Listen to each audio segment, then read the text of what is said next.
بے زبان کو جب وہ زبان دیتا ہے، بے زبان کو جب وہ زبان دیتا ہے، پڑھنے کو پھر وہ قرآن دیتا ہے۔ بخشنے پہ آئے جب امت کے گناہوں کو، بخشنے پہ آئے جب امت کے گناہوں کو، تحفے میں گناہگاروں کو وہ رمضان دیتا ہے۔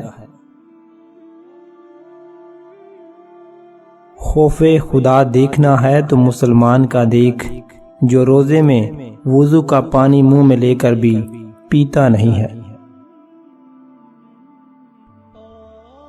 حضور نبی کریم صلی اللہ علیہ وآلہ وسلم نے ارشاد فرمایا، 3 آدمیوں کی دعا رد نہیں کی جاتی: عادل حکمران، روزہ دار حتیٰ کہ روزہ افطار نہ کر لے، اور مظلوم۔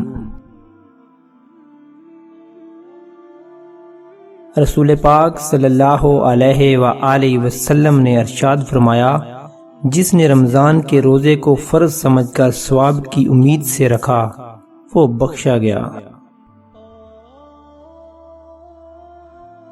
دنیا جس بھوک پیاس سے ڈرتی ہے، میرے رب نے اس کو عبادت بنا دیا۔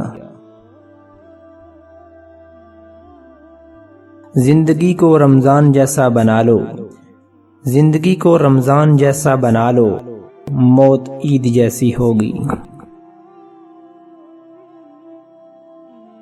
مانگ لو گڑ گڑا کر اللہ سے، ابھی مغفرت سستی ہے۔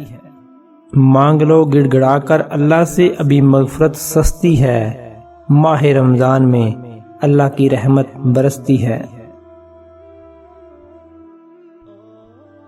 رمضان ایک ایسا مہینہ ہے جس میں آہستہ آہستہ یہ احساس ہونے لگتا ہے کہ وہ شیطان نہیں تھا، وہ ہم تھے۔